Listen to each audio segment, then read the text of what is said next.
마태복음 1장 18절부터 25절 말씀을 중심으로 이름을 예수라 하라는 제목으로 말씀을 나누려고 합니다. 히로시마에 원자 폭탄이 떨어졌을 때도 살아남은 것이 있습니다. 월남전 당시 고엽제, 바로 식물의 대사를 억제하고 말라 죽게 하는 산림 파괴 제초제죠. 그 고엽제가 살포되었는데도 살아남은 것이 있습니다. 강원도에 심하게 일었던 그 산불에도 살아남은 것이 있습니다. 그것이 무엇인지 아십니까? 그것은 바로 대나무라는 것입니다. 우리가 어느 정도 아는 것처럼 대나무는 일생에 한 번 하얀 꽃이 피는데 이 꽃이 지면은 껍질이 딱딱한 씨앗이 땅에 떨어지게 됩니다.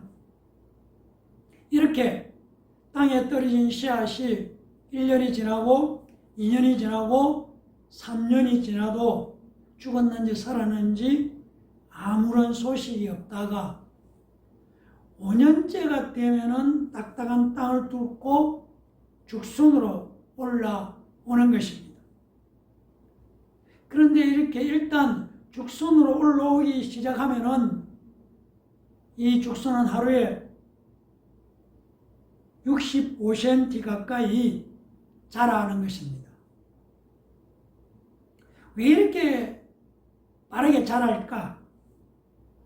그것은 떨어졌던 씨앗이 우리 눈에 보이지 않지만 5년 동안이나 땅 속에서 동서남북으로 뻗어서 뿌리를 내려놓았기 때문이라는 것입니다. 그래서 대나무밭에는 대나무 뿌리가 사방에 퍼져 있기 때문에 다른 식물은 자랄 수가 없습니다. 대나무밭에서 다른 식물을 찾아오기가 힘든다는 것입니다. 이처럼 뿌리가 단단한 대나무는 아무리 추워도 죽지 않고 봄이 되면은 힘차게 죽순을 밀어 올리는 것입니다. 햇볕이 쨍쨍 내려쬐면 뿌리 없는 꽃나무들은 금방 말라버리죠. 그러나 뿌리가 깊고 튼튼한 꽃나무는 가뭄에도 잘 자라고 꽃도 아름답게 피게 됩니다.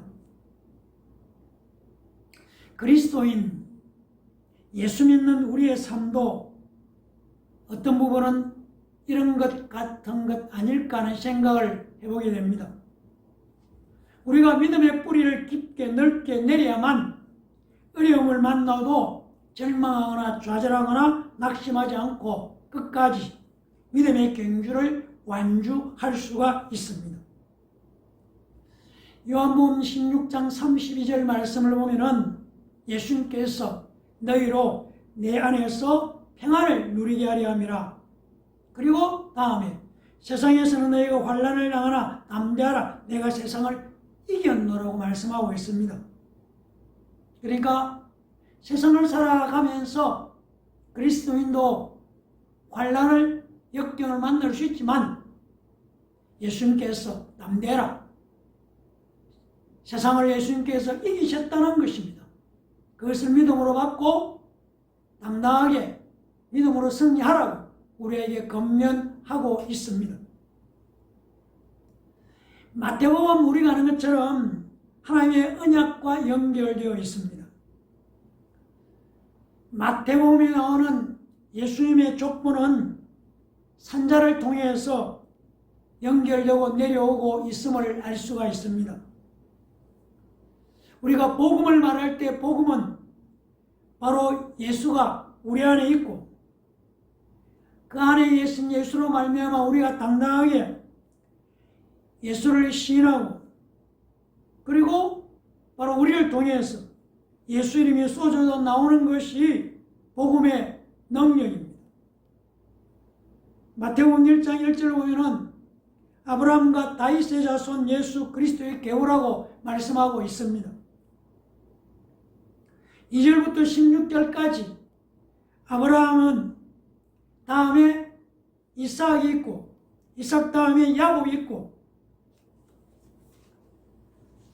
그리고 야곱 다음에 유다가 있고, 유다 다음에 우리가 아는 것처럼 다말, 라합, 룻, 바세바 이런 4명의 여인들이 예수님의 계보에 들어있는 것을 알 수가 있습니다. 그러니까 아브라함이라고 믿음이라고 하는 철로 위에, 이삭의 믿음이라고 하는 철로 위에, 야곱의 믿음이라고 하는 철로 위에, 유다, 다윗, 솔로몬, 요셉까지 그들이 가지고 있는 믿음 위에 하나님께서 쭉 함께 오시다가 우리가 함께 읽은 마태복음 1장 16절에 야곱은 마리아의 남편 요셉을 낳았으니 마리아에 의해서 그리스도라 칭하는 예수가 나시니라고 말씀하고 있습니다. 그러니까 이 땅에 예수 그리스도가 나타나신 것은 그 나타나신 그 이전에 비천하고 죄많은 사람들도 예수님의 계보에 올라 있는 것을 알 수가 있습니다. 왜 그럴까요? 이것은 신분이 아니라 믿음의 계보라는 것입니다. 창세기 3장 15절에 여인의 후손으로 계시된 예수 그리스도께서 바로 그 약속된 계시가 예수 그리스도에게로 연결되고 있음을 알 수가 있습니다. 18절은 이렇게 말씀합니다. 예수 그리스도의 나심은 이러하니라. 그의 어머니 마리아가 요셉과 약혼하고 동거하기 전에 성령으로 잉태된 것이 나타났다고 말씀하고 있습니다. 예수님의 탄생은 성령의 통로로 이루어졌다는 것입니다. 우리도 육신의 부모의 몸을 빌려서 이 땅에 태어났지만 성령으로 잉태된 것이 없으면 죄에서 구원받을 수 없다는 것을 우리는 알아야 하는 것입니다. 성령으로 잉태되는 것이 어떤 것입니까? 18절은 동거하기 전에 잉태된 것이 나타났다고 말씀하고 있습니다. 그러니까 창조주신 예수님께서 여인의 몸에 잉태하는 수단을 통해 먼지처럼 낮아진 모습으로 이 땅에 오셨다는 것입니다. 인간은 흙의 먼지로 지어졌다고 성경은 말씀해 주고 있습니다. 창조주이신 하나님께서 여자의 자궁 속에 먼지처럼 들어오셨다는 것입니다. 성령의 잉태는 이렇게 먼지처럼 낮아지신 사건이라는 것입니다. 20절은 이렇게 말씀합니다. 그의 남편 요셉은 어려운 사람이라 그를 드러내지 아니하고 가만히 끊고자 하여 이 일을 생각할 때에 주의 사자가 현몽하여 이르되 다윗의 자손 요셉아 내 아내 마리아 데려오기를 무서워하지 말라. 그에게 잉태된 자는 성령으로 된 것이니라. 그리고 21절 아들을 낳은 이름을 예수라 하라. 이는 그가 자기 백성을 그들의 죄에서 구원할 자이심이라고 말씀하고 있습니다. 예수라고 불러라. 헬라어로 칼려. 성경을 보면은 우리는 서술문이라는 것과 명령문이라는 것이 있음을 알 수가 있습니다. 성경은 대부분 서술문과 명령문이라는 중 하나로 기록되어 있습니다. 그러니까 서술적으로 기록된 문장은 보통 우리가 성경을 읽을 때 성경을 이해하는 지식을 제공하고 있습니다. 그런데 명령문으로 기록된 문장은 무조건 순종해야 한다는 것을 말씀해 주고 있습니다. 선악을 알게 하는 나무의 열매를 먹지 말라. 이 말씀은 명령문이기 때문에 순종해야 하는 것입니다. 순종하지 않으면 죽는 것입니다. 바로 불순종이 마지막 아담이신 예수 그리스도께까지 죽게 했습니다. 예수님은 성령으로 잉태되셨기 때문에 죽음에 머물 수 없었습니다. 그래서 부활하셨습니다. 예수님의 부활에서부터 생명의 계보가 시작되었습니다. 서술은 지식이 되게 하고 명령은 순종과 불순종으로 반응하게 합니다. 그러므로 우리는 말씀을 볼 때에 아멘이라고 고백하면서 읽어야 하는 것입니다. 22절 보면은 이 모든 일이 이르된 것은 주께서 선지자로 하신 말씀을 이루려 하심이니 이르시되 보라 처녀가 잉태하여 아들을 낳을 것이요 그의 이름은 임마누엘이라 하리라 하셨으니 이를 번역한즉 하나님이 우리와 함께 계시다 함이라고 말씀하고 있습니다. 임마누엘, 하나님이 우리와 함께 계시다. 그러니까 예수라는 이름과 임마누엘이라는 이름을 알려주고 계시는 것은 유대인 구원, 이방인의 구원까지 함께 말씀하고 계시는 것입니다. 즉 죄로 인해 하나님과 원수되었던 인간을 화해시키기 위해서 십자가에서 화목제리 되신 예수 그리스도께서 우리 가운데 계신다는 것입니다. 세상 끝날까지 우리와 항상 함께 계시는 영원한 하나님 그 자체시라는 것입니다. 임마누엘. 마태복음 28장 20절은 내가 세상 끝날까지 너희와 항상 함께 있겠다고 말씀하고 있습니다. 사랑하는 성도 여러분, 예수 이름은 우리가 불러야 하는 이름입니다. 25절을 보면은 아들을 낳기까지 동참하지 아니하더니 나음의 이름을 예수라 하니라 라고 말씀하고 있습니다. 예수라 하니라, 하려 불렀다는 것입니다. 예수 이름은 부르라고 하신 이름입니다. 예수 이름은 불러야 하는 이름입니다.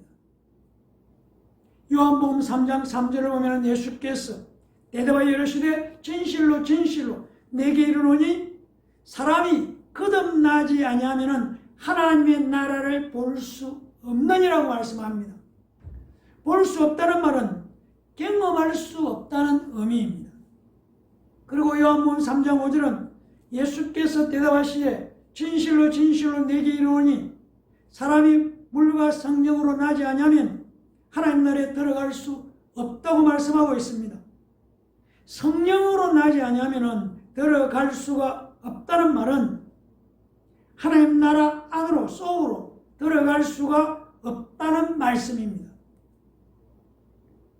성령으로 나는 것은 새로 태어나는 것인데 우리가 거듭나는 것은 세상 밖에서부터 오는 것입니다. 예수님께서 성령으로 거듭나야 한다고 말씀하신 것은 우리의 구원은 이 세상으로부터 오는 것이 아니라 예수 이름을 통해 성령으로 주어지는 것입니다. 그래서 요한복음 1장 12절 13절은 영접하는 자 곧 그 이름을 믿는 자들에게는 하나님의 자녀가 되는 권세를 주셨으니 이런 혈통으로나 육정으로나 사람의 뜻으로 나지 아니하고 오직 하나님께로서 난 자들이라고 말씀하고 있습니다.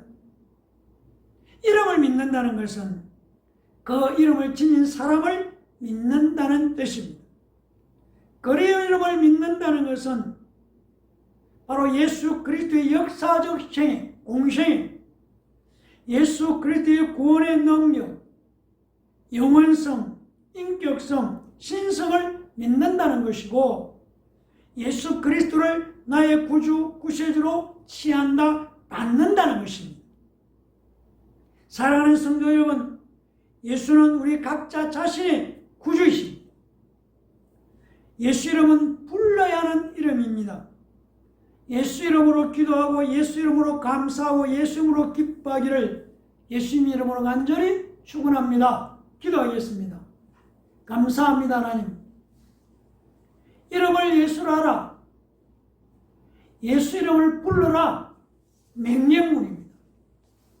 우리는 불러라고 말씀하신 하나님의 말씀에 순종해서 예수 이름으로 기도하고 예수 이름으로 감사하고 예수 이름으로 기뻐하고 예수 이름을 선포하고 예수 이름을 고백하고 예수 이름으로 신앙으로 예수 이름으로 승리하는 우리 모두가 되도록 축복해 주시옵소서. 감사드리며 예수 이름으로 기도합니다. 아멘.